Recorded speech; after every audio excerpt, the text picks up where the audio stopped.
Tata গ্রুপের অন্দরে মতানৈক্য তীব্র। আজ অগ্নি পরীক্ষা টাটা ট্রাস্টে সাইরাস মিস্ত্রির আত্মীয় মেহুলি মিস্ত্রিকে পুনর্নিয়োগ নিয়ে মতভেদ। টাটা ট্রাস্টের চেয়ারম্যান নোয়েল টাটা সহ তিনজন বিপক্ষে, অপর তিনজন ট্রাস্টের পক্ষে। এবং টাটা ট্রাস্ট এবং স্যার রতন টাটা ট্রাস্টে পুনর্নিয়োগ প্রশ্নে আজ বৈঠকও রয়েছে। আমাদের পলিটিক্যাল এডিটর আশিস চট্টোপাধ্যায় রয়েছেন সরাসরি নিউজরুম থেকে। আশিস দা, এই বিষয়ে কি জানা যাচ্ছে? দেখো, টাটা ট্রাস্ট হচ্ছে সমগ্র টাটা গ্রুপের, টাটা সন্স এবং টাটা গ্রুপের পরিচালনকারী একটি গোষ্ঠী। এবং এই টাটা ট্রাস্টের অধীনে আরও কতগুলো ট্রাস্ট আছে, যেমন sir Dorabji tata trust, sir Ratan Tata trust ইত্যাদি ট্রাস্টগুলো আছে। এবং এই ট্রাস্টগুলো সম্মিলিতভাবে টাটা সাম্রাজ্যের যে মূল ব্যবসা বাণিজ্য তার 65% শেয়ার নিয়ন্ত্রণ করে, অথবা এক কথায় বলা যেতে পারে টাটা ট্রাস্টের হাতেই টাটা সাম্রাজ্যের গোটা ব্যবসা বাণিজ্যের জীবনকাঠি রয়ে গেছে। এখন এই টাটা ট্রাস্টে চেয়ারম্যান নিয়ে এর আগেও আজ থেকে 8-9 বছর আগে তীব্র মতবিরোধ দেখা দিয়েছিল। সাইরাস মিস্ত্রির সঙ্গে রতন টাটার তীব্র মতবিরোধের পরিপ্রেক্ষিতে তখন সাইরাস মিস্ত্রিকে টাটা সন্স থেকে, টাটা ট্রাস্ট থেকে বহিষ্কার করা হয়েছিল। তা নিয়ে দীর্ঘ আইনি লড়াইও চলেছিল, কিন্তু শেষ পর্যন্ত সাইরাস মিস্ত্রিকে বাইরেই রাখতে সক্ষম হয়েছিলেন রতন টাটা এবং তার সমর্থকরা।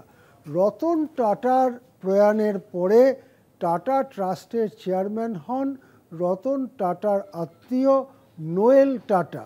এই নোয়েল টাটা অবশ্য ভারতীয় নাগরিক নন, তিনি আইরিশ নাগরিক এবং টাটাদের অন্যতম বংশধর। নোয়েল টাটা চেয়ারম্যান হওয়ার সময় সেই টাটা ট্রাস্টের বোর্ডে মেহুলি মিস্ত্রি বলে যে ব্যক্তি ছিলেন, একজন অন্যতম আইএএস অফিসার, তিনি সাইরাস মিস্ত্রির আত্মীয়।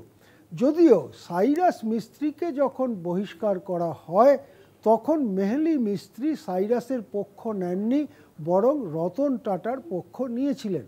কিন্তু নোয়েল টাটা চেয়ারম্যান হওয়ার পরে ধীরে ধীরে দেখা যায় নোয়েলের সঙ্গে মেহুলির নানান বিষয়ে মতভেদ হতে থাকে।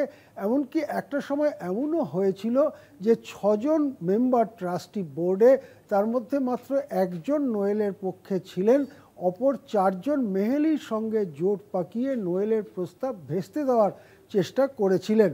এই রকম পরিস্থিতিতে মেহুলির যে কার্যকাল, তার যে নিয়োগের কার্যকাল, সেটা শেষ হয়ে যাচ্ছে।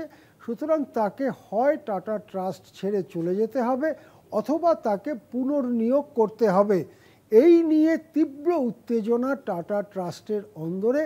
এবং আজ সেই মিটিং, 28 অক্টোবর সেই মিটিং, যেটা জানা যাচ্ছে যে 6 সদস্যের এই বোর্ডে 3 জন মেহুলি মিস্ত্রির বিরুদ্ধে, তাকে আর নিয়োগ করতে চান না। এই 3 জনের মধ্যে নোয়েল টাটা স্বয়ং, যিনি চেয়ারম্যান, ভেনু শ্রীনিবাসন এবং বিজয় সিং, এই 3 জন তার বিরুদ্ধে, মেহুলি মিস্ত্রিকে পুনর্নিয়োগের বিরুদ্ধে। আর দারিয়াস খাম্বাটা, বিখ্যাত আইনজীবী, প্রমিত জাভেরি এবং জেহেঙ্গির এইচ.সি. জেহেঙ্গির, এই 3 জন মেহুলি মিস্ত্রিকে ফিরিয়ে আনার বা পুনর্নিয়োগের পক্ষে। এখন এই পরিস্থিতিতে কোনো সিদ্ধান্ত করা মুশকিল। এক্ষেত্রে নোয়েল টাটা চেয়ারম্যান হিসেবে তার কোনো কাস্টিং ভোটও নেই। সুতরাং যদি এইরকম টাই সিচুয়েশন হয় তাহলে কোন দিকে যাবে? আবার যদি কোনো ক্রমে নোয়েল টাটার পক্ষ ভারী হয় এবং মেহুলির বিরুদ্ধে সিদ্ধান্ত যায়, তাকে পুনর্নিয়োগের বিরুদ্ধে সিদ্ধান্ত যায়, সেক্ষেত্রে যারা সংখ্যালঘু তারা কি সেটা চুপ করে মেনে নেবেন, নাকি একটা বিশাল বড় কর্পোরেট যুদ্ধ শুরু হতে চলেছে? যেমনটা হয়েছিল রতন টাটার আমলে 2016 সালে সাইরাস মিস্ত্রিকে বহিষ্কারের ঘটনা নিয়ে, সেই রকম কি আরেকটি কর্পোরেট যুদ্ধ শুরু হতে চলেছে এবারে মেহুলি মিস্ত্রিকে সামনে রেখে? সব জানা যাবে আজকে সন্ধ্যের দিকে, কেননা বিকেলের দিকে রয়েছে টাটা ট্রাস্টের এই গুরুত্বপূর্ণ সভা এবং সেই সভার কিছু কিছু খবর নিশ্চয়ই সূত্র মারফত বাইরে আসবে, আমরা পাব এবং তখন আমরা জানাতে থাকব ঠিক কোন দিকে চলেছে টাটা ট্রাস্টের ভবিষ্যৎ।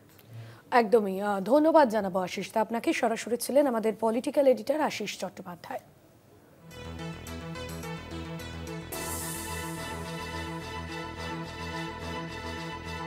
এবং আজকের যে বৈঠক, এই বৈঠকের পরেই টাটা ট্রাস্টের ভবিষ্যৎ কোন দিকে যেতে চলেছে সেই বিষয়টা স্পষ্ট হবে।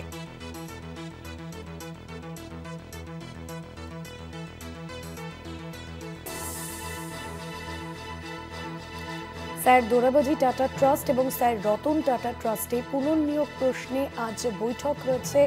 বৈঠকের পরেই এই বিষয়ে ভবিষ্যৎ কোন দিকে এগোবে তা স্থির হবে।